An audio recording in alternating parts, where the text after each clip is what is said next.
Welcome to the Wedding Vendors Happy Hour, where we dive into the world of wedding entrepreneurs.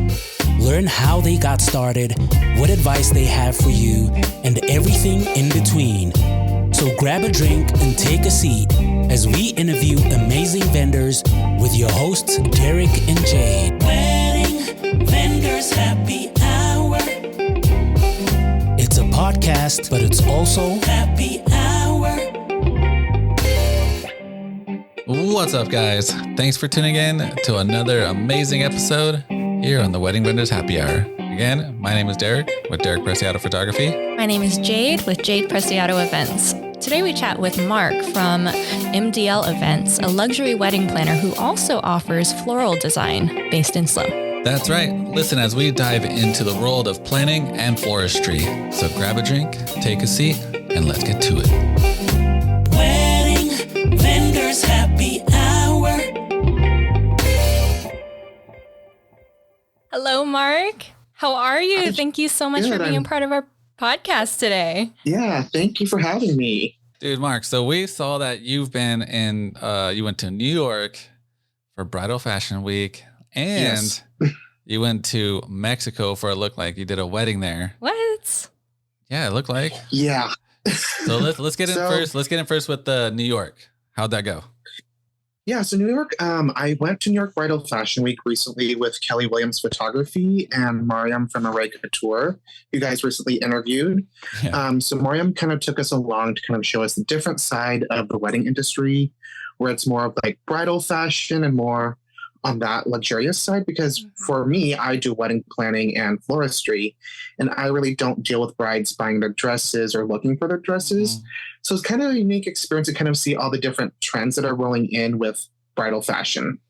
What would you say that you learned from it, like that you took away from going to the New York Fashion Week?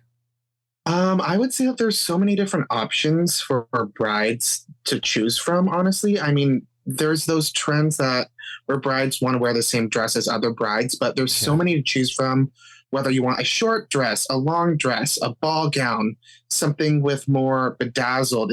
There's so many different options for them to choose from. So I feel like brides can just play around with what they want to wear. And I think the dress kind of makes the whole design of the wedding day come together and be more cohesive. That makes sense. Yeah, for sure. It's probably like really helpful to go and see it for yourself rather than, you know, like you said, we don't really get to see like all of the options out there like that here. So that's awesome. Yeah, I just got to add, we're a little jelly, Mark. We're a little jelly that you went to that. Yeah. So let's get into New York, man. How'd that go? Well, fill us in. That looked awesome from the stories I saw. You mean Mexico? I mean, Mexico. Mexico. Yeah, Mexico. Yeah, so Mexico was very interesting. I mean, I haven't really done any like international weddings before. Yeah. This was kind of like my first experience that I've had in Mexico. Yeah. And I traveled with Alma and Marsha from the Photo Edge, and I was assisting them with their wedding that they had out there. And it was a very different experience. They're very more laid back, it seems like, over there. They don't really follow a timeline. It's just the language barrier is also different.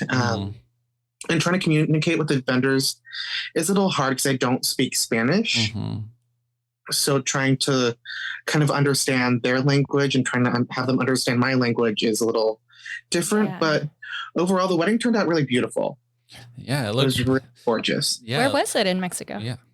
It was in Mazatlan, Mexico. So it was kind of like a touristy area, I would say. So they stayed at a resort, and then the venue was literally 5 minutes down the street. So we kind of just took a taxi down there, and it just turned out beautiful. Awesome. Dang it. Now I'm jelly. I'm double jelly.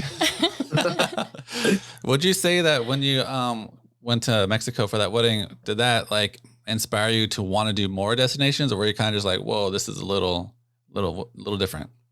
I would say want to do more destination weddings. That's what I'm kind of focusing on right now. So in October, I'm actually flying out to Ireland Oh my God. for a wedding that I have out there. So that'll be another destination wedding of mine. So I'm trying to work into that little niche where I kind of travel out of SLO County, because right now I focus more from Carmel Valley down to Santa Barbara. Yeah. But I kind of want to focus more outside of the box and kind of travel around the world and maybe around different states as well. That's what I'm talking. Life is short. People do everything that go travel. Yeah. Yes. Just travel in general. All right. Yes. How neat. Well, as much as we can continue talking about this, I want to pause and actually formally introduce you to our audience. Yeah, So, totally. yeah, if you could just tell us who you are, what you do, and how long you've been doing it. Yeah, so for those of you who don't know me, my name is Mark Luna, and I'm the owner of MDL Events, which stands for Mark Dillon Events, which is my first name. I specialize in full wedding planning, design, coordination, and floral design. And we've been in the industry for about 5 years. I started working in this industry in about 2019. And once COVID hit, my business started to launch. But then we were postponed for I wouldn't say a few years, but for a year. And then in 2020 is when I actually would start doing my weddings. Originally, I'm a nursing major, so I went to school to become a nurse. And then I just didn't really like nursing overall. I mean, in my family, I come from a family of nurses, so that's why I went to nursing school. And we also own a family business that involves within nursing. So I kind of want to branched out and did my own thing and kind of use my creative mindset. I actually learned floral design from high school, which was about 10 years ago. So when I took the course, and then during COVID, I was like, I can't work the front lines anymore. It was too tiring for me.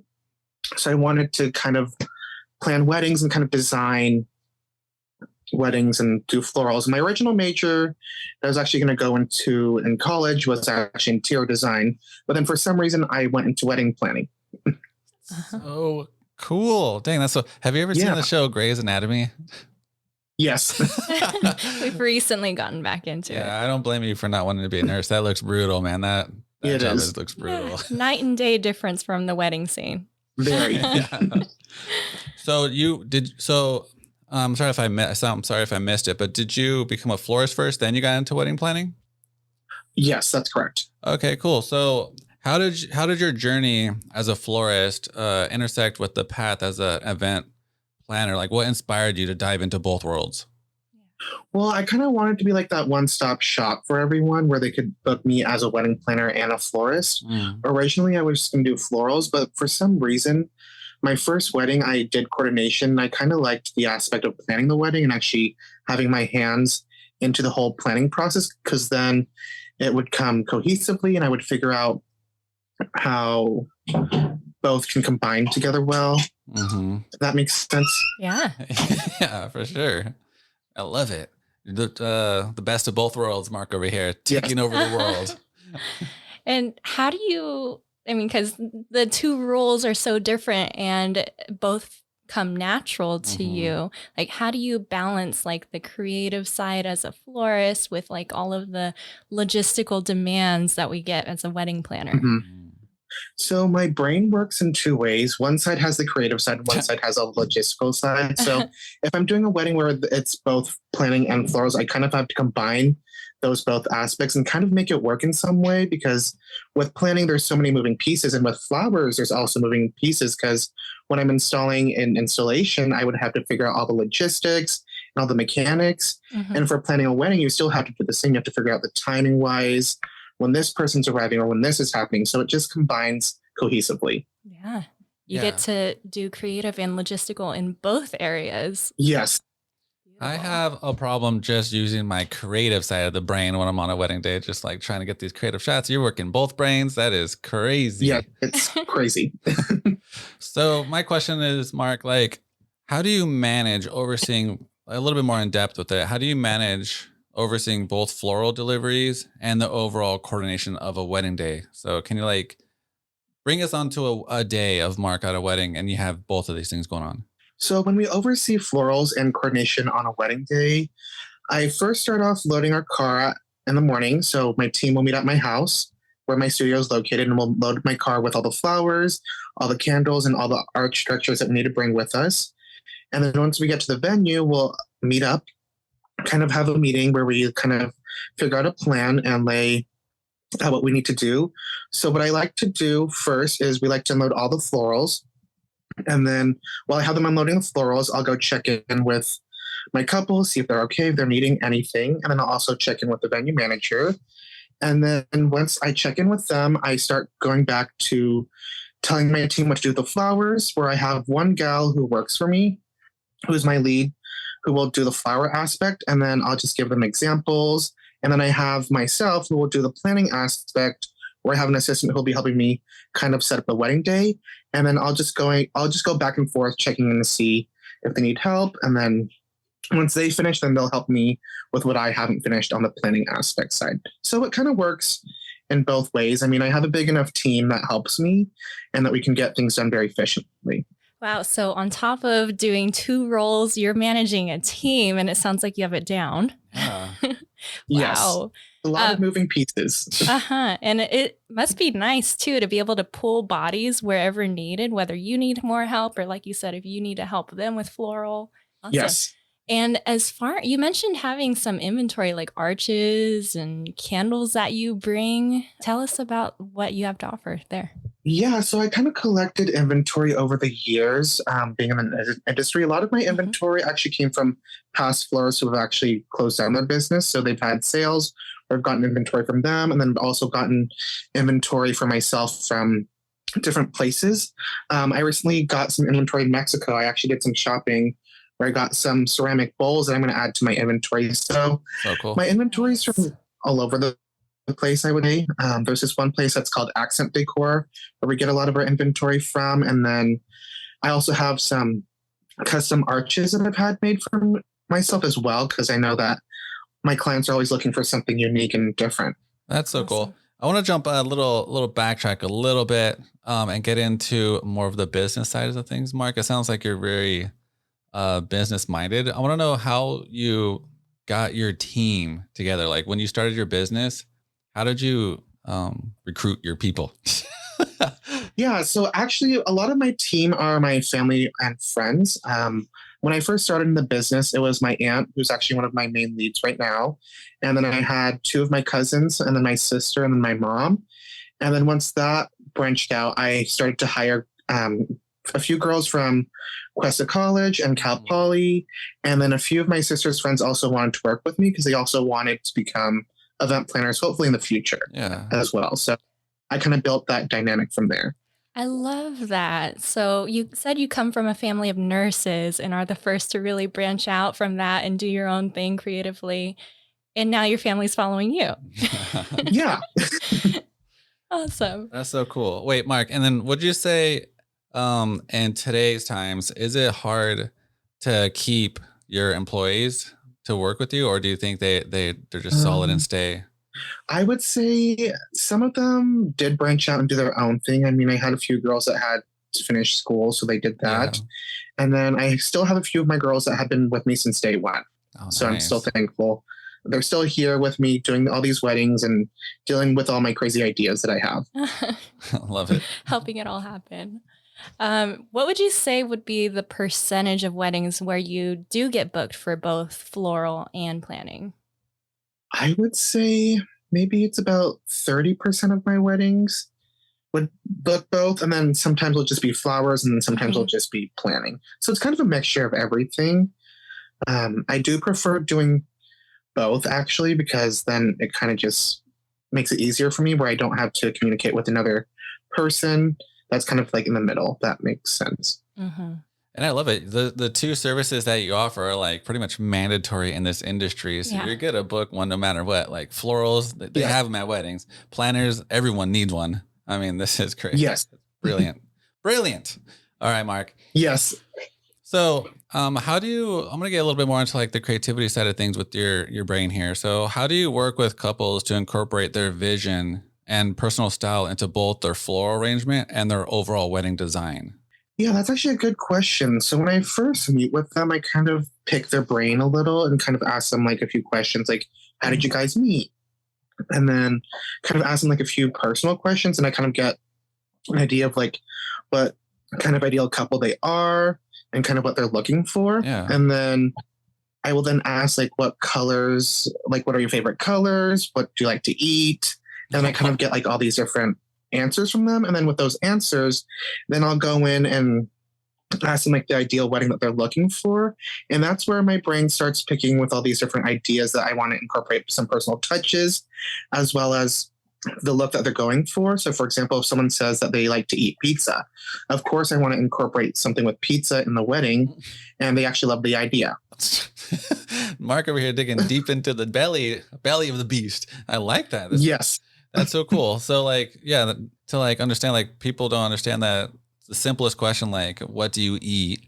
You could really grow inspiration from that. Grow inspiration from that. Or like, where do you like to travel? And then I'll pull some like color schematics or design schematics from that as well. So design, it's very interesting because there's so many ways that you can incorporate design into weddings, where it's from personal touches or from what the client tells you what they want.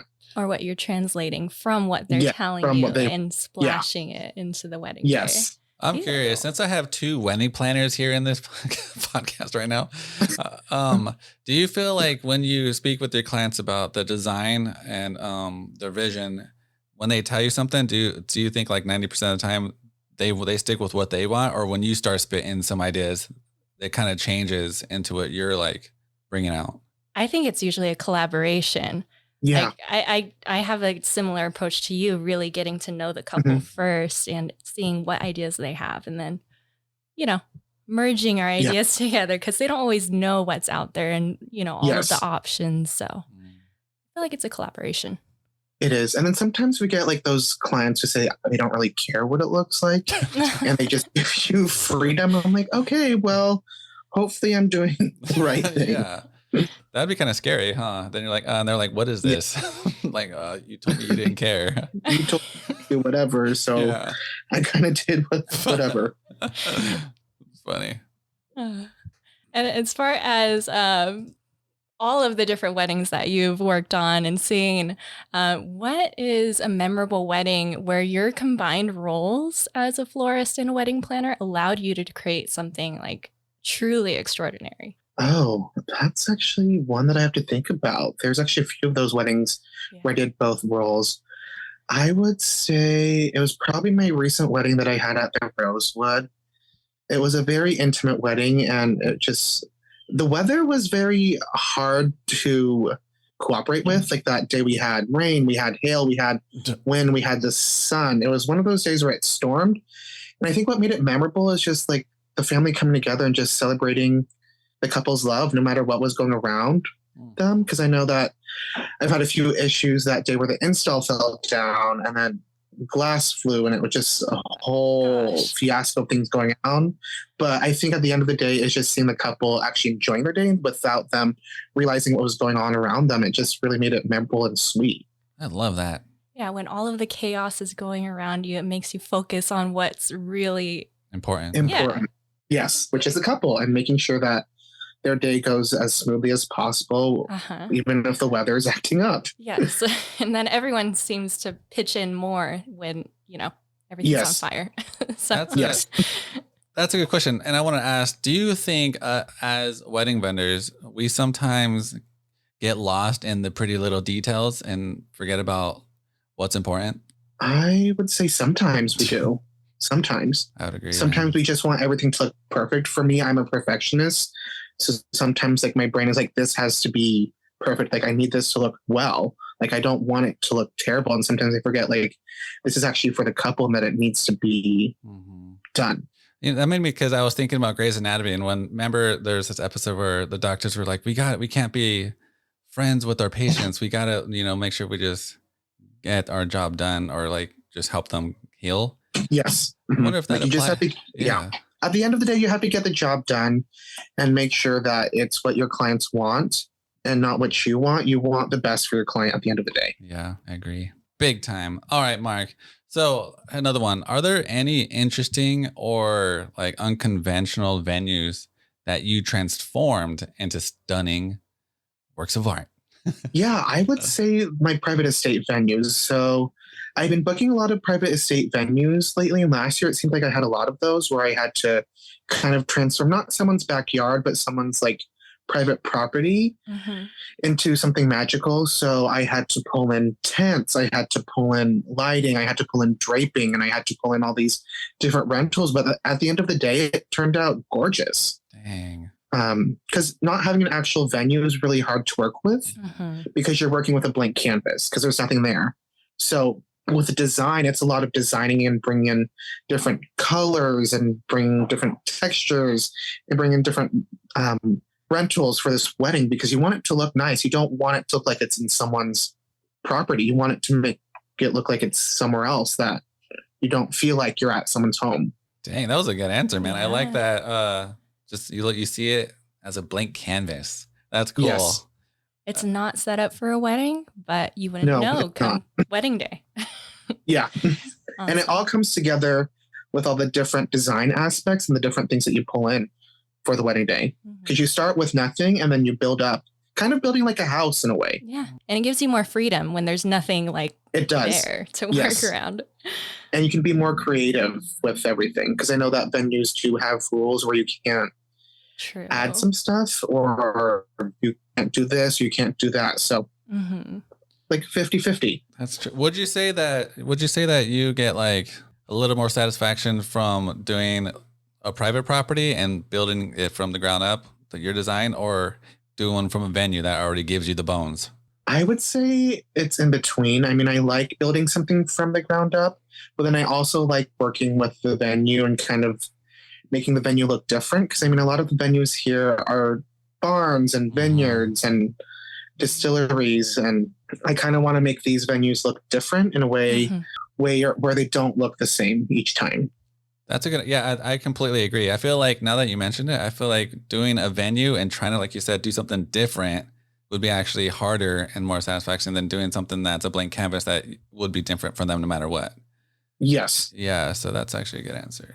Beautiful. And in your experience, so we've talked about like a lot of ways, like all the magic behind, doing planning and floral together. What are some common logistical or creative challenges that you've run into when wearing multiple hats in the industry, and how have you overcome them? Oh, that's a good question. I mean, there's a lot of logistical things that we may face on wedding days, where one time I had a circuit break because we plugged in way too much outlets in one circuit. So we had to figure out where to move different cords. And a lot of these venues, they're built very nicely, but there's some where you have to kind of figure out logistic wise where to put things, where to hide things. So there's a lot of moving pieces where you have to like come up with on the spot and kind of figure out what to do. You can't look like you dropped the ball. You just got to keep it going. Yeah. All right, Mark, I want to get into some destination stuff here. So I know you have Ireland coming up, what you said, next year? Or October? Yes. Or this year? In October. This year in October, yes. Okay. I want to know, like, is it for planning or florist? It's for planning. Oh, okay. Yeah. Get us into it. Like, talk about the difference in planning for Ireland than you would be planning for a wedding here. Yeah, so I think the difference would be is the time zone. It's a big difference. So meetings that I've been having are kind of like in the middle of the day or sometimes like the crack of dawn because they have a different time zone than us. And I would say like the vendors are kind of different over there. I mean, traditional Irish weddings require a few other things that we don't have here. So like I have to source a bagpipe player and then I have to somehow source rentals out there. And where here we have everything nearby. There, a lot of their vendors, they have to travel to the venue. So like I believe the florist isn't from that area, but they're from somewhere in Ireland where they can travel, but it's not here where we have vendors who are local. So I want to get into another one, Mark. So here's one that I know us vendors all want to know. How did you get that Ireland wedding? How did they reach you? So the Ireland wedding they were actually originally going to get married at Mar Farm. Oh, cool. And then the bride was like, well, I think we're going to move our wedding to Ireland. Are you interested in going to Ireland? I'm like, yeah, 100%. Yeah. Please? That's so cool. Yes. Oh, dang it. I'm triple jelly. So, Mark, what would you say your 2024 goals are that you're trying to achieve? What are your 2024 goals? So my 2024 goals that I'd like to achieve, I would say, that's actually a hard question. I really don't know what I want to achieve this year because I've achieved so much being in business. I feel like this year I want to achieve kind of traveling more to do destination weddings. When I was in nursing school, I really couldn't travel. And actually, one thing that I have to point out, I was in nursing school while planning weddings back in 2021, 2022. So it was a lot. Brutal. Yeah. So I think my goal for my business is to do more destination-based stuff and kind of grow my business out there more because I feel like I've established myself here on the Central Coast. So I kind of want to establish myself in not different countries, but like establish myself as more of a destination wedding planner who will travel to plan more weddings. Man, okay, I'm going to get more into destination, Mark. So another one that vendors will probably want to know is what steps are you taking to reach the destination market? Like, what are you doing on your website that you feel that's going to attract them? So I think what I'm doing on my website right now is I'm kind of putting it under like my SEOs and strategic marketing where I branch off and do destination weddings. So I kind of make that like as a keyword. And then with the galleries that I'm receiving from these weddings, I will add those to my website and kind of make like a blog post and kind of blog about the wedding. So then people from those areas or who want to get married in those areas will see that I did a wedding here and I travel here, or I can travel to this different place. And I'm also wanting to kind of attend more different like wedding professional conferences that are out in like the destination base. Because I know there's like Engage that takes place in Italy and there's a few other places. So I kind of want to attend those and kind of pick my brain more on the destination market. Dude, when you go to Engage, let us know. We will go with you. We've been wanting Yes, to. please. Yeah, we were gonna go this year, but we're like, we did so much. So next time you go, let us know. Next year. Maybe next year. Yes. I was curious for destination wedding planning, like the whole thing, like I am not up for, I'm not brave enough, but have you found it difficult to like, work with a venue that's across the ocean and you haven't walked the ground and you don't know the vendors, or how have you like navigated that? Yeah, so that's actually a good question because it is actually very difficult when I'm not there to actually see the place. I mean, my couple who's getting married in Ireland right now, they're actually going to go visit the place right now and kind of do their tasting, meet all their vendors. And what I wanted to do was go with them, but I just didn't work out with timing wise. But if I were to continue with destination weddings, I feel like I should go and do like a venue walkthrough, like how we do venue walkthroughs here, and kind of meet all the vendors over there and kind of meet with them and kind of talk more logistics and meet with them and see how they really are. Because I feel like here we're a tight-knit community, but across seas, who knows if they're like that. Right. Yeah. And I think that would be smart to just kind of like include it in your planning package. Just another trip over there, and it gives you another excuse just see the place and then travel, plan everything out with a couple, and then come back here and then go back there and then produce the whole wedding. So I like that Jade mentioned packages. So we're going deep at this. So like obviously you would be making a different collection for your packages than you would for your packages here. I mean, that would probably include like travel, lodging, whatever, and whatever else. Yeah, that's what. Okay, if you were to do floral there, would you source flowers like? Would you do locally florals? Over there? Yeah. So when I was in Mexico recently, I did a shoot out in Mexico, and so I couldn't ship flowers from here to Mexico due to customs. I even asked my floral supplier if they could, and they said they couldn't. So what I had to do is I actually had to go to the market and actually find flowers myself. That's so cool. Yeah. So it's kind of a cool experience to do that. I mean, typically I would get flowers shipped. So if I were to do a wedding Europe, say like Italy, I can get flowers shipped there because there's a distributor in Holland that can ship some flowers there. And then my distributor here can also ship flowers to me as well. But I think there is not a limit, but there is a quantity that I have to ship. And there's also different types of flowers that I can only ship over there. So for example, if someone wants eucalyptus, I can't ship it in some areas. Like I recently got an inquiry for flowers in Hawaii, and I asked my floral supplier, what flowers can I not ship to Hawaii? And he gave me a list. So it's a very complicating process, but I feel like it works in a way. Dang, that is so cool. Well, it will make you stronger, and you pretty much just told us it's not impossible. Yes, not impossible. There's always a way to find things when you travel. I love it. All right, Mark, we could keep asking questions for days, but we want to get into a fun little game we call This or That. So basically, we're just going to say random things, and you just spit the answer that comes to your mind, and then Jade will start it off. Let's go. All right. Roses or peonies? Peonies. Introvert or extrovert? What is the difference again? So introvert is like you're more like shy, correct? Yeah, a little quiet, and the other one's you more get energized from having a break from social things, or extrovert, you need to keep having social things. I would say I'm an extrovert. And summer vacation or winter holiday? Summer. Right, magic show or comedy night? Ooh, I like a magic show. Talking in a funny voice or walking in a silly way? I would say talking in a funny voice. Yeah. Would you go bungee jumping or skydiving? Ooh, I don't know. I would say bungee jumping sounds more safe. How about coffee or tea? I like both. All right, that's cool. Attending a mystery dinner party or a costume ball? I would say costume ball. I like to dress up. Yeah. High School Musical or Glee? Ooh, I would say Glee. Bacon or turkey bacon? Bacon for sure. Would anyone choose turkey bacon? I mean, some healthier. people do like it. Yeah. See the future or change the past?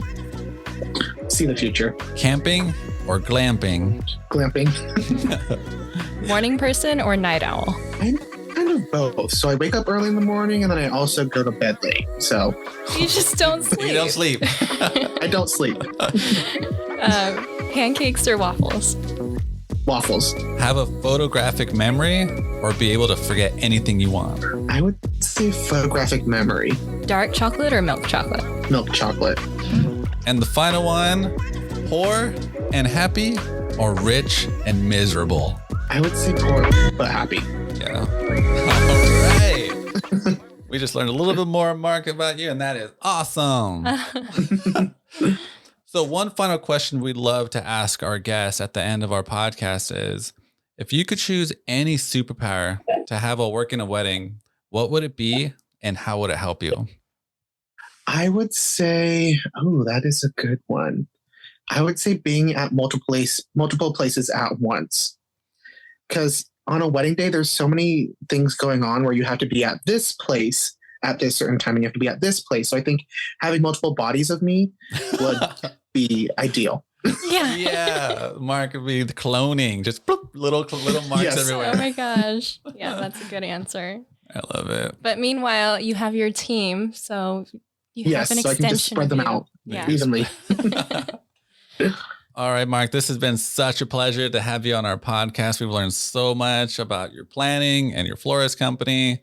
You are the man. But before you go, can you let everyone know where they could find you in the World Wide Web?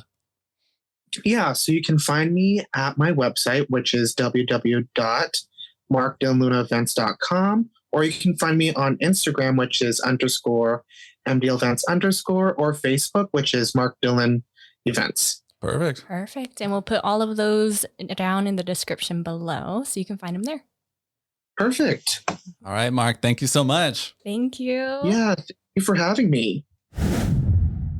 Man, I have to take my hat off in respect because I have no idea how Mark is able to manage such demanding roles as a wedding planner and florist. I know. It was so interesting digging into his perspective as a combination florist and wedding planner, how he manages it all and uses both sides to ultimately create a cohesive, tailored event. Again, Much respect, Mark. Thanks again, everyone, for tuning in to the Wedding Vendors Happy Hour. And if you haven't already, hit that subscribe button to hear from some more amazing wedding professionals, whether you're tuning in to our podcast or watching it on YouTube. Till then, we'll catch you on Season 2, Episode 5.